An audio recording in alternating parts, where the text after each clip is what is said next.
Now, joining me from Las Vegas is Laura Schwartz, old friend, analyst and commentator, former White House director of special events for President Bill Clinton, also the author of Eat, Drink, and Succeed. Great to see you, Laura. Great to be back, Larry. Okay, everybody's saying, the analysts are saying that Hillary won that debate Tuesday. You agree? I do. I think she was poised, she was comfortable, she was in command, and I think she really diffused some of the arguments that have been tough and kind of a barrier for her getting her message out. But that's not to discount that it was a very good night for Bernie Sanders. Why, the latest Wall Street Journal NBC News poll, Mrs. Clinton in the positive-negative feelings among women breaks about even. And only 34% among men have positive feelings. What's the matter? I think it's a trust issue. I think that they would have liked to see her come out earlier this summer to talk about the email, all the emails being released. So when she finally admitted that, hey, it was a mistake, I shouldn't have done it, I think she had to get some work up now. And I think last night at the debate, because Bernie Sanders gave her such an opening, I think as soon as that can die down, and I think after last night it will, I heard that at the press filing center over at the Wynn where the debate was, when Bernie Sanders sort of slapped back at the whole email scandal, they erupted in applause, because I don't think the media wants to cover the emails any longer than the candidates want to talk about it, because it's really just distracting from the issues at hand. Now, the more issues she can talk about in larger forums and come across like she did last night, I think those numbers will get better among men and women. So you think they will go up? I think they will, especially because last night she talked about leading a fight so that Planned Parenthood is not defunded. She talked about Social Security and increasing it for single moms and for widowers that don't have the pension saved up after their husbands pass away. And so I think she's defining some real family and female issues that I believe are starting to get across now that are going to make that difference. Same thing for her reaching out on immigrations with the Dreamers. She even met with Dreamers in Las Vegas before the debate last night, and her new deal for Black Lives Matter and looking at the ethnic community. I think those issues alone will start bringing her back to where she needs to be going into a general election. Well, the analysts, the editorialists, the pundits all gave the debate to her, but social media, I guess driven by young voters, overwhelmingly gave it to Bernie. Absolutely. His numbers, every time he spoke, everything spiked for him. You know, he talked a lot about climate change. He talked about the economics of it all. But I think what comes across from Bernie, he's got this cadence where he doesn't seem like he has a filter. Sometimes Hillary can seem like she's got a filter on, but he looks like he's just sitting down having a conversation with you, whether he was in an armchair next to you or on a debate stage. And he does the same thing at the rallies. Look at the crowds he's been attracting. And they don't seem to dissipate and kind of just check him out for a few minutes and leave. They stay there attentive. I think his cadence, I think what he's saying really rings with this next generation of millennials. And I think it's great, Larry. I think whether he wins the primaries or not, and I do believe that it's really tilted towards Mrs. Clinton at this point, but I tell you, I think he's bringing a whole new generation of excited voters to the stage. If Bernie's great with social media, as I recollect, Obama won using social media, could Bernie Sanders upend things?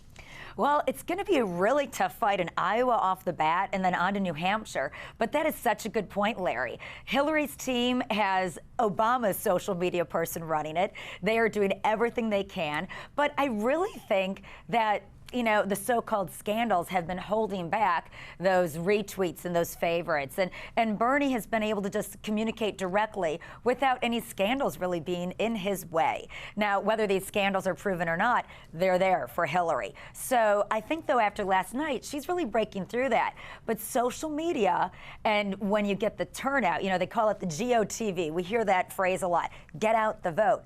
Well, if social media is turning out the vote this caucus and primary season, then yes, he will use that machine as well as Obama did. But not to discount Hillary's machine. They're gearing up. They're ready to go. Should she use President Clinton more? Yes, I think she should.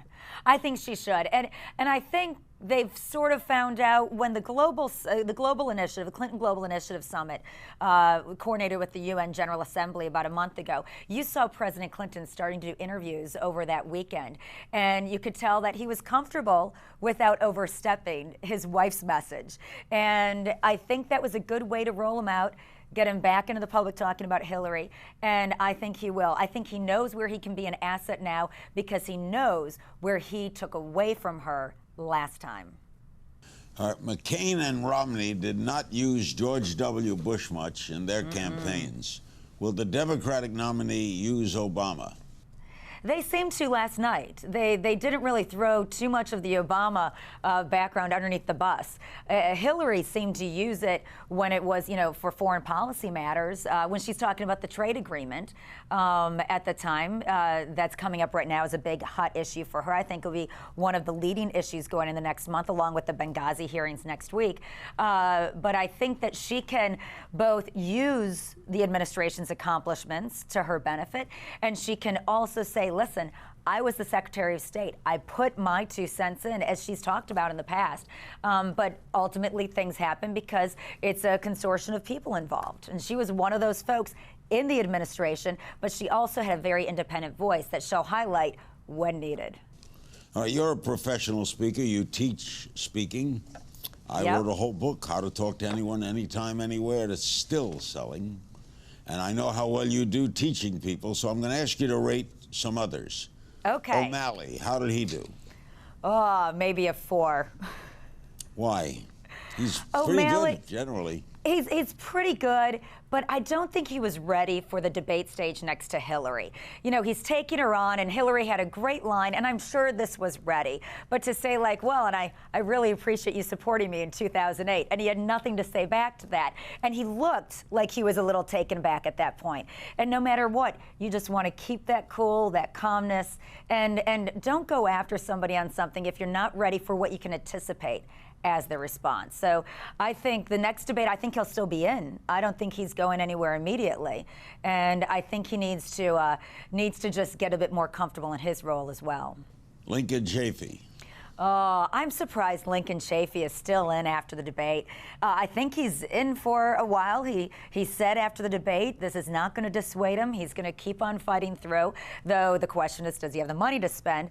Lincoln Chafee seemed to bounce up and down, and if you notice, the camera had to follow him during the debate as he was responding, and I think that kind of took away from what he was saying.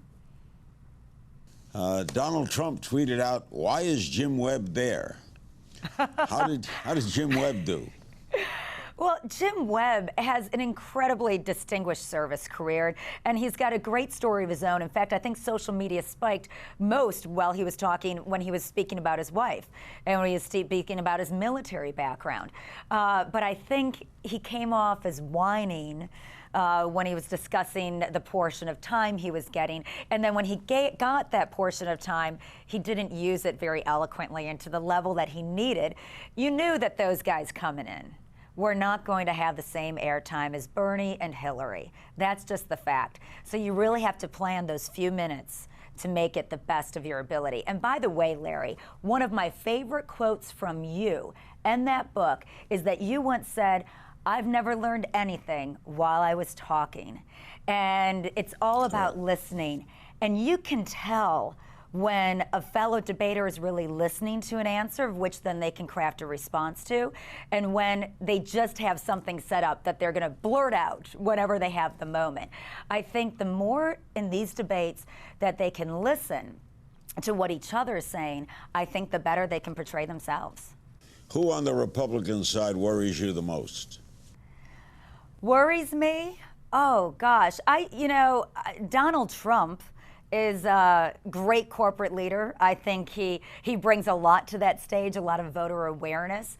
I would be more worried about a Marco Rubio when it comes to women than I am of Donald Trump.